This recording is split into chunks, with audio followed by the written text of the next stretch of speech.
like and subscribe. 911 operator, what is a call that got you the chills? Call came in around 6 a.m. in the morning. Teenage kids had gone downstairs to find their father collapsed on the kitchen floor. For his son, he was unconscious but still breathing. Per protocol, I confirmed their address, sent the case to dispatch, and stayed on the line. I had the kids turn him onto his side into the recovery position. I reassured them. For a couple of teens, they really held it together. I told them to monitor his breathing. They said he was still breathing. Kind of. And that's when I heard it on the other end of the line. That wasn't breathing. That was the death rattle. Agonal breathing. That was the first time as an EMD I'd heard that awful rattling sound in a live environment. God help me, may it be my last. In an instant I upgraded the case. This was no longer an unconscious patient, but somebody in cardiac arrest. Dispatch was notified.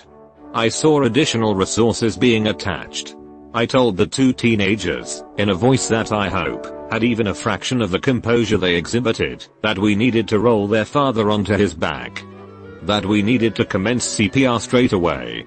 I work in a job where you have people in their 20s and 30s calling you up screaming, hysterical, and utterly inconsolable because of a headache or a cut finger or a sore back. And yet these two kids, barely into their teens, were pumping away at their dad's chest without hesitation, working in tandem to perform the best CPR I've ever heard over the phone in my 6 years as an EMD. All I could hear in the background as I helped them keep pace was their father's rattling breathing. I'm not religious, but you can bet I prayed to God Almighty to just let this one live. Please, for S sake. Just let these kids keep their father. Is that so much to ask? At least give the guy a chance to say his goodbyes properly.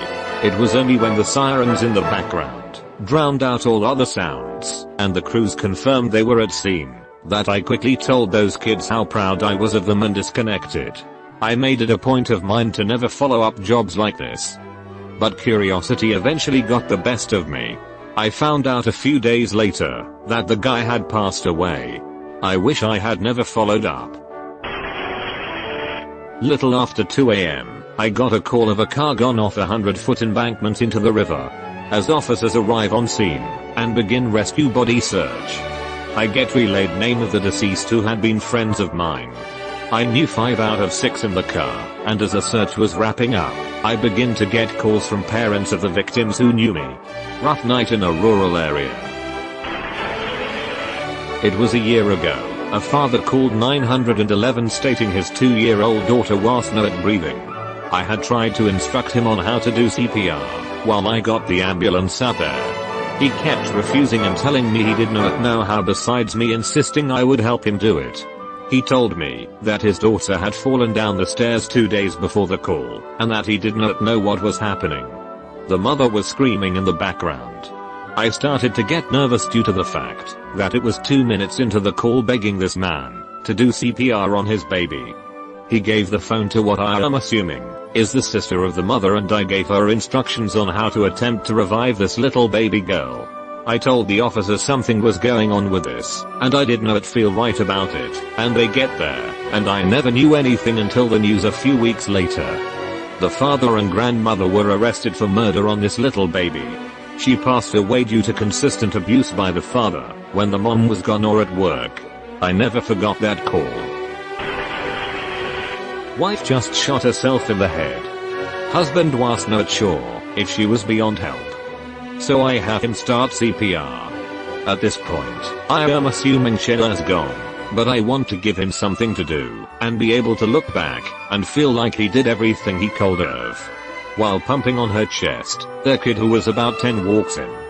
He starts trying to have the kid help, so I tell the kid to grab a towel and apply pressure to the wound. I am telling a child to hold pressure on his mama's self-inflicted gunshot to her head while coaching the father through CPR. The kid was super focused. Dad was about to lose it multiple times. When medics arrived, she was viable. They transported her. I just assumed she did not make it, but there is always a chance. We rarely get closure. Not really the chills, but this stuck with me because it'd just be such a weird story this guy has for life. Guy called in the morning after going onto his balcony with his morning coffee and hairless, greeted by a severed arm. Just the arm, nothing else. Turns out someone had jumped from a much higher floor than his, smacked his arm on the railing on the way down, and the impact took it clean off. The remains of the body had already been cleaned up on the ground by the time this guy called, and he had just slept through it all. Occurred about 2 weeks ago. Get a pretty standard non-urgent difficulty breathing call formats. Get units started, no problems. Last thing I tell her is to unlock her front door and come back to the phone. She had corded landline. She gets up and just never comes back. I just get an open line. Can hear some shuffling in the background, nothing distressing. Honestly just thought she put the phone down and forgot about it, but we are supposed to stay on the line until confirmation of everything, so I did not hang up. When the fire department gets there, they inform she had died home alone while on the phone with me. She basically dropped dead immediately after unlocking the front door. I was shocked and had to go back and re-listen to the call, knowing that woman was dying for a good 2 to 3 minutes and no one could save her.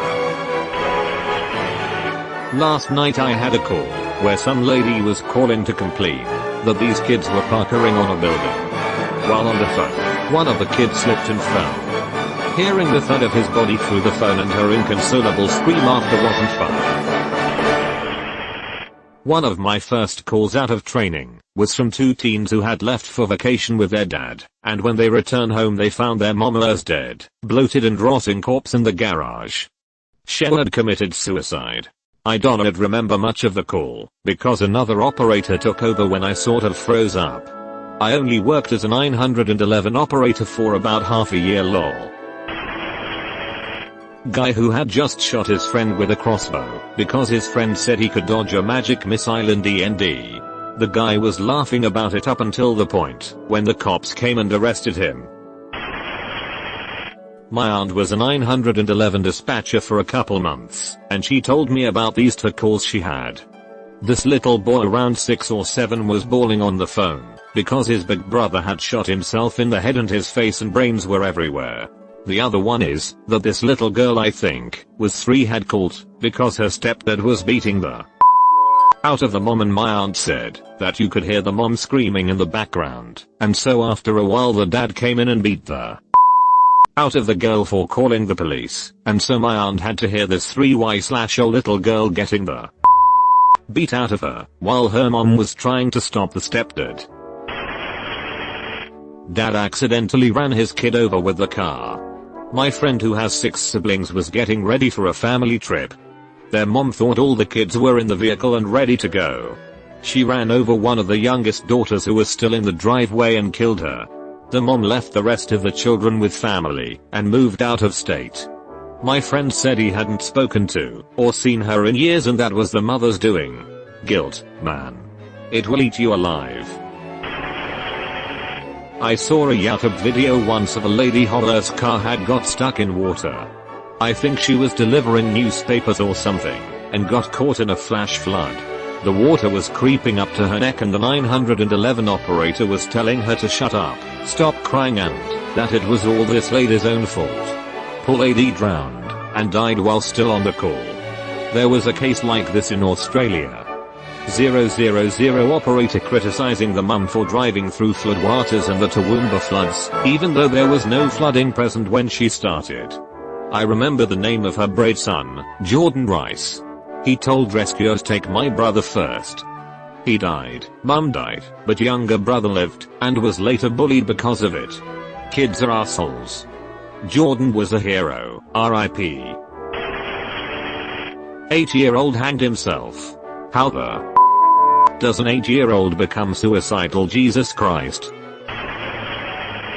We get a call at like 7 AM from a male who sounded very out of it. He kept saying that his wife was hurt, but we couldn't get much else out of him at first. After some back and forth we found out that he had got in a fight with her the previous day, like 8 to 10 hours earlier, and hit her repeatedly with one of those meat tenderizer mallets. Then he decided that he couldn't live with it and attempted to cut his own throat. He couldn't follow through with that, so he slit his wrists. He had lost enough blood to go into shock, but not die, and called us. When he came to, when responders got on scene, the wife was still alive, though obviously in some seriously rough shape. She was transported, though I'm not sure if she made it or not. Saw a program where I learned an ambulance has to be called for what's referred to as someone's final journey. Basically they are taken from their home when they have days/weeks to live to a hospice to live out their final days. What really got me is that I was expecting a really frail 90-odd-year-old guy who could barely move or speak, etc. No, it was a 80-ish-year-old guy who's completely with it, losing his battle with cancer. He was just getting himself ready, like he was going out on any other day, getting dressed nicely, doing his hair, fussing about the house and other stuff, joking around with his wife. This was the last time he would see his home, the last journey he would make, and it's like any other day, and although it was nice to see how well he's dealing with everything, the reality is just heartbreaking. One day he's telling the paramedics how he used to design motorbikes and remembers all the details and is so passionate about it. Within a few weeks he will no longer be alive. Not me and not a call technically. My uncle was a cop for a small town. He worked the overpass and got a call out to a car in the ditch, body ejected. He showed up and in work mode bypassed everything except the person, who was unrecognizable, and began CPR. Other officers began to show up. They ran the plates on the car and found out the victim was my other uncle, the cop's brother. My cop uncle had no idea he was giving CPR to his brother as he was so unrecognizable from the crash. My uncle did not survive. It is known that he was drinking, though I don't think he was trashed. He was also texting. The thought is that he began to veer off-road, hit a mailbox and overcorrected and hit the ditch on the other side. He was not wearing his seatbelt. The only reason he was found quickly was because he crashed near a farmhouse and it was heard by the people living there who called 911. This was in the bodies. EMT here. When you're in this profession long enough, these people that are experiencing the worst moments of their life just become a job to you. Like, yeah, there is some person dying in the back of my ambulance, but I am also thinking what I am gonna eat for dinner later, or my plans for tonight. I find that kinda chilling. As for something that stuck with me, it was this sick obese lady who was also a hoarder, and had a ton of animals in her house. We picked her up from a hospital, and had to transport her to a disabled hole cause she can no longer take care of herself, even if she is still there mentally. When we got to her room, it was no bigger than a cheap motel and she began crying.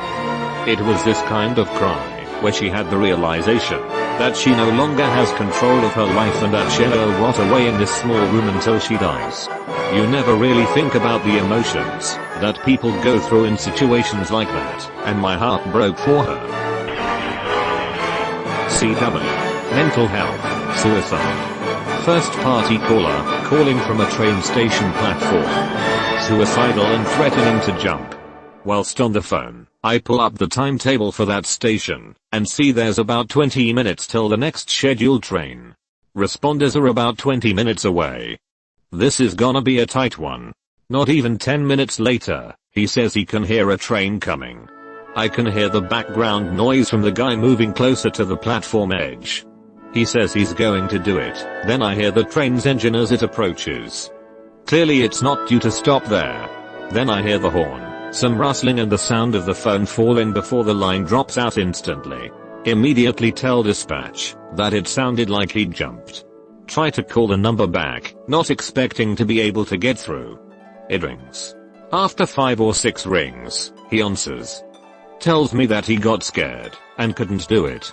Then he says he's climbed down onto the tracks to make sure he doesn't chicken out again. Fortunately, once he tells us he's on the tracks, we can contact the rail signaler.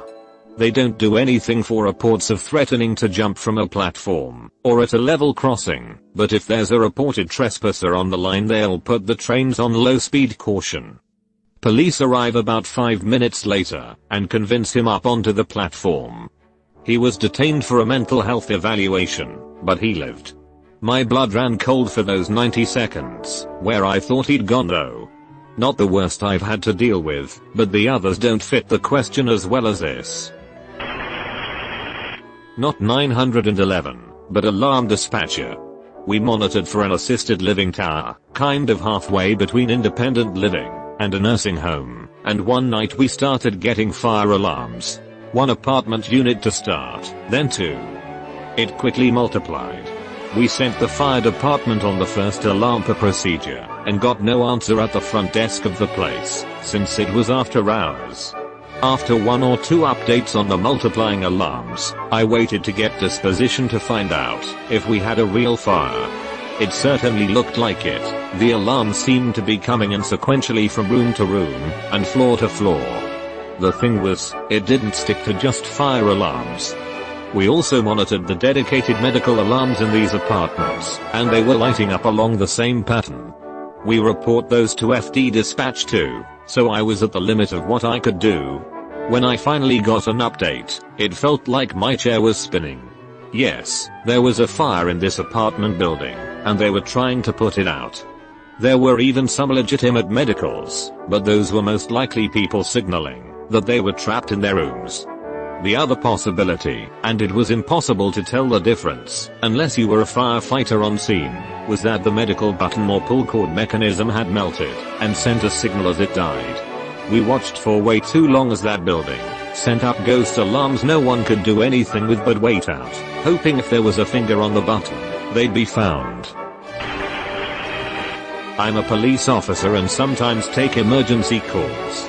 One day a woman was calling me, but at first she didn't speak to me. She was addressing another person in the room, and told him repeatedly to put the gun away.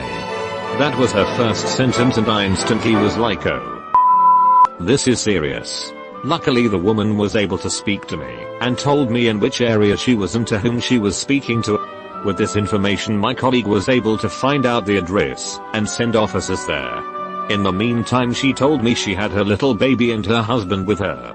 Our conversation repeatedly was interrupted with her telling the other person to put the gun away and not shoot her. Every second I was afraid to hear a gunshot in the aftermath.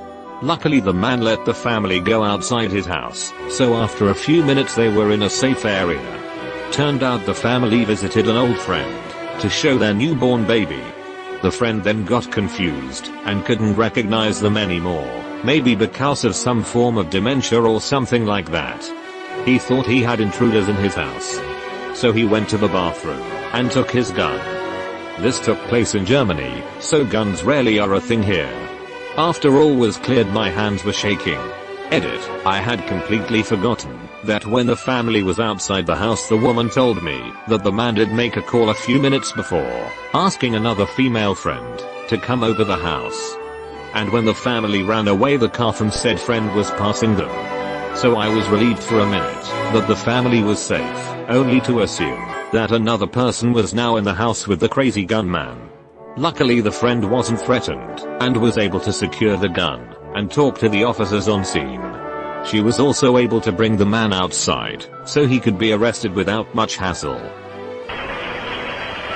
Not me, but I was listening to a podcast about 911 calls recently. Basically they release the calls and interview the people that were implicated. First one was a girl stuck in a burning apartment. She is on her balcony, and repeats she's going to die. That poor girl is terrified. The operator is trying to reassure her, but she doesn't really listen. That's really hard to hear. She made it out okay. Another one was a driver who just ran over a cyclist. He doesn't know if he's dead or not, and he says he just can't look. What's impressive there is how much he sounds dead inside. Like he has totally removed himself from the situation. And the last one, but the worst, is the Quebec Mesquite shooter calling 911 to turn himself in. The operator just handles him so well. The podcast is in French, and is called Urgences sur la ligne, if anybody is interested. Until you said it was in French I wanted to ask the name. Lesai.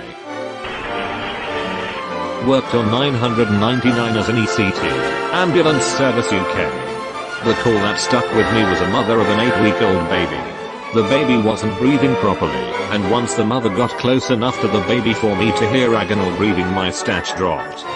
She was apocalyptically upset, but didn't realize just how severe the situation was. I never heard from the crew if the baby survived, but I don't expect it to have. Anyone interested in this thread might like Ermika's channel on YouTube. He posts narrated recordings of 911 calls, with updates about how the situation turned out. When I worked for the ambulance service, 999, but still essentially the same, just UK, my mentor told me this.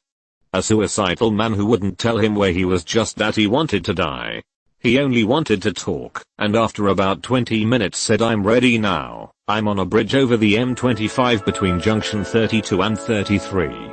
And then the phone went dead. The next call they had was from highway saying someone had just jumped from a bridge into the motorway. *I'∕VE changed the locations for privacy reasons. Not me, but a friend who is an operator once told me of a call from a man who had just killed his mom by axing her in the head. / gave me chills when I heard that story. I used to like reading about 911 calls or hearing 911 calls until I had to call 911 myself. My 2-week-old son stopped breathing at my home, and my husband and I gave him CPR before the ambulance arrived. Neither of us knew infant CPR, but our adrenaline just kicked on, and we made it happen. We revived him, and he is now a healthy 7-month-old. He was having febrile seizure, and we spent 9 days in the NICU. Call came in on a night shift, coming up to home time, so let's say 5 in the morning or so. I'd only been working as an EMD for a month or so, and this lady came on the line absolutely freaking out, because she had the worst headache she'd ever had in her life.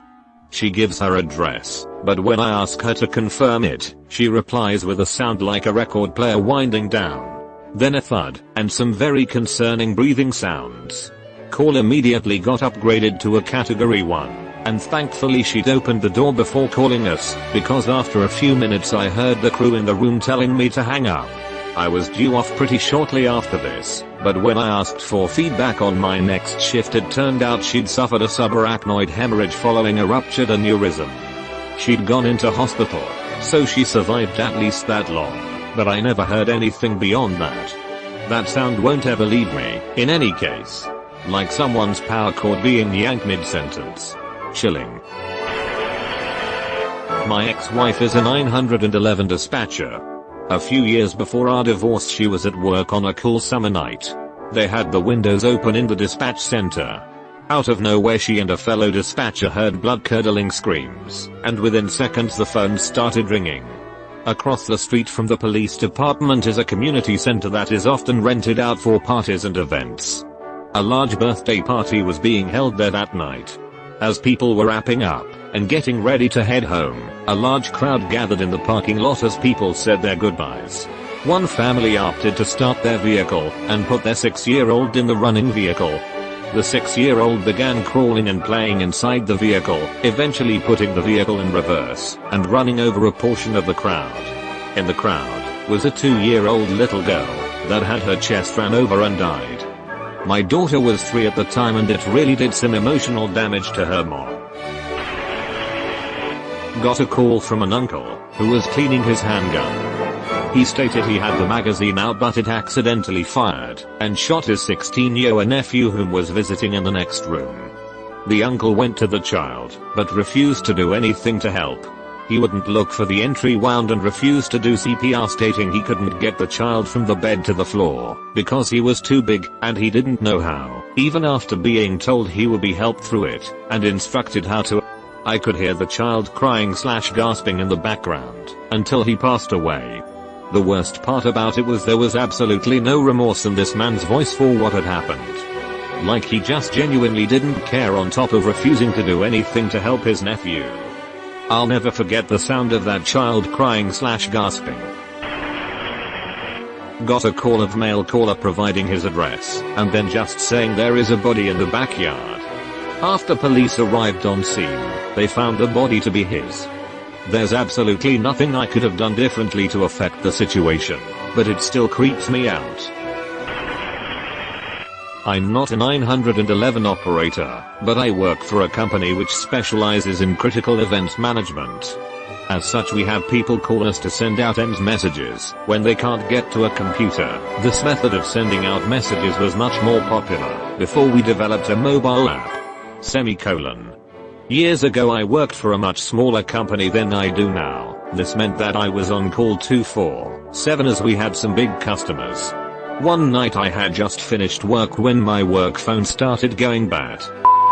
Crazy with calls, texts and emails. I answered the first call, and it was one of our customers whose building was affected by a bomb which had gone off. They had no network access, but needed to stop people from returning to the office from lunch.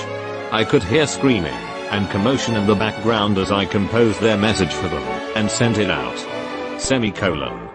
Usually when we get live operator calls they are tests, or they're for basic comms, but that one has stuck with me. Oh boy, I have several. Mom found 15-year-old hanging in closet, deceased. 14-year group of friends accidentally shot their friend in the head, critical condition. Performed CPR on girl's BF who was in denial about him shooting himself, sent to mass. Deceased.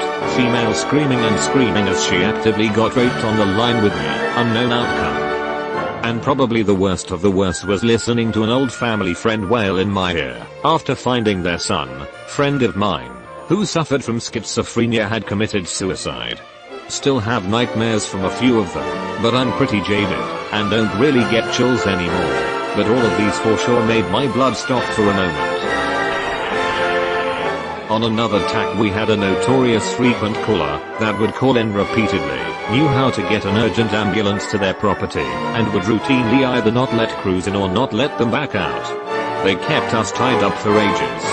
Not sure what happened to them, but the last call I took from them was them pretending to be their own sibling, and saying that the notorious caller was on the floor not breathing.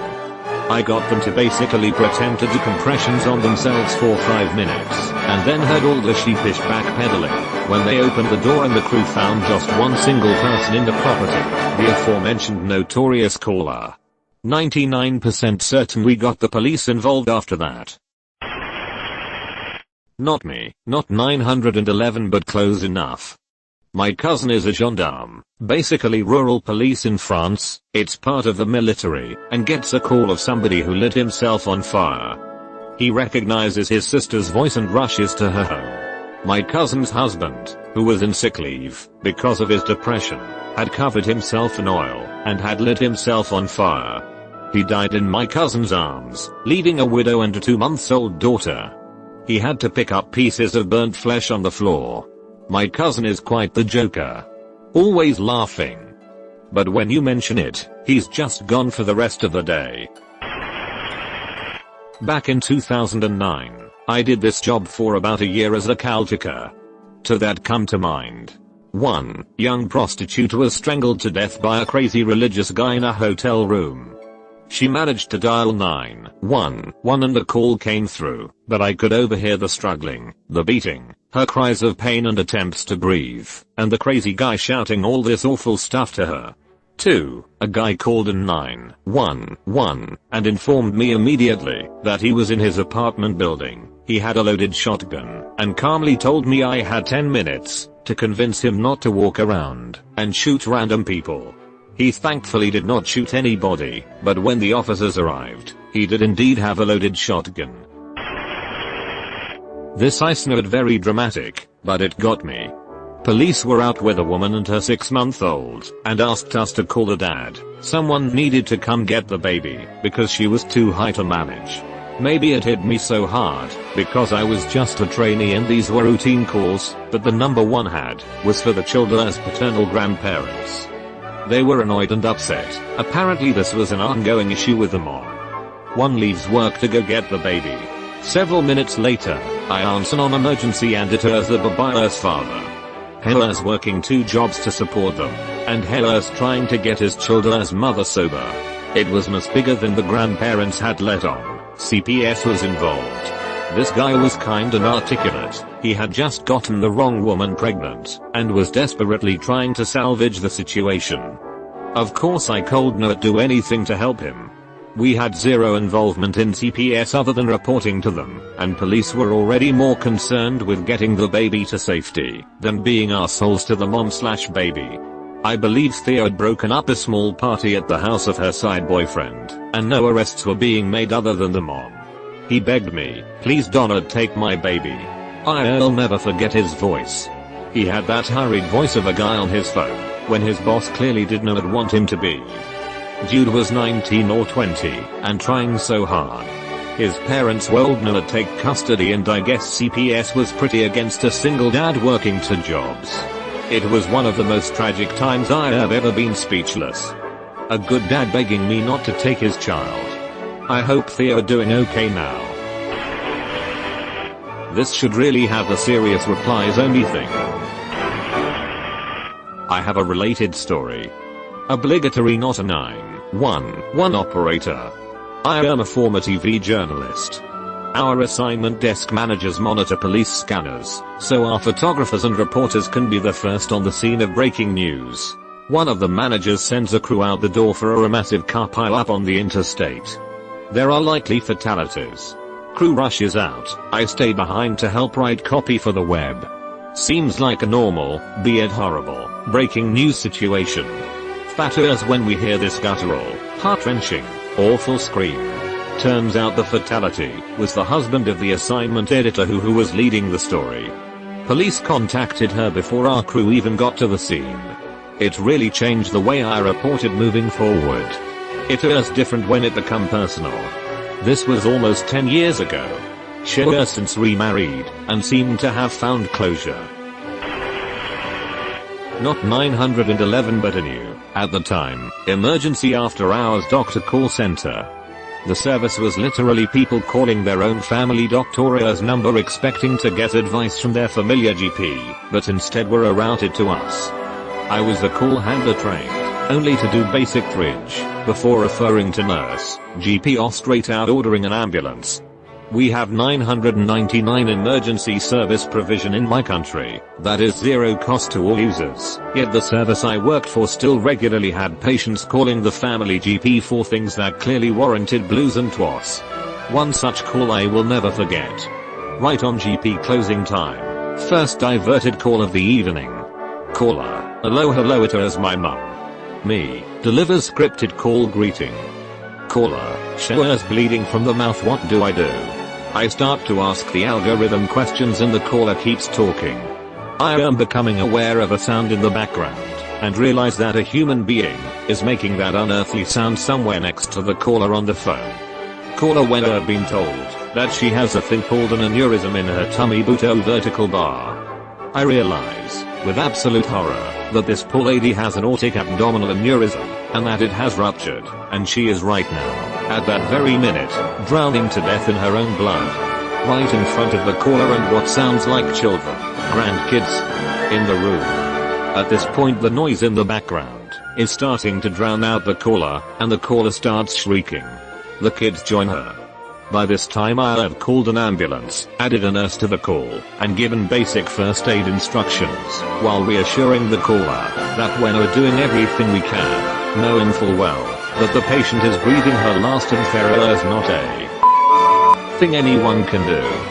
So we, the nurse, myself and now an emergency doc in the call center, listen to the noises, the shrieking and gurgling from the patient, the screaming of the children and the absolute grief-stricken hysteria from the woman at the end of the line, horrors realizing she is watching her mother die in front of her. There was nothing we could do, except hold the line open, and talk to her, while the ambulance staff made their way to the address. By the time the ambulance crew arrived, enabling us to close the call, all that could be heard was the daughter screaming, while the kids cried somewhere in the room. It was honestly the hardest call I ever took, and I still think of that poor family 20 years later. There's a 911 call on YouTube where this lady calls, there's been flooding, and she's stuck in her car. She's clearly hysterical, screaming and crying, I'm drowning. I'm dying. It's made clear the water isn't that high though, and there are other more serious emergencies going on, so she's on the line for like 40 minutes. Just keeps screaming to the point the dispatcher is getting. Editor. Anyway, when they finally go to help her out of the car, she actually had drowned. I believe the dispatcher was fired, and her family sued. Can't imagine dying slowly like that, but the phone call she was legit super annoying. Her for being terrified, am I right? You've been visited by the ghost of a very important man. Pay your respects by liking and subscribing, and he'll grant you 3 weeks of good luck.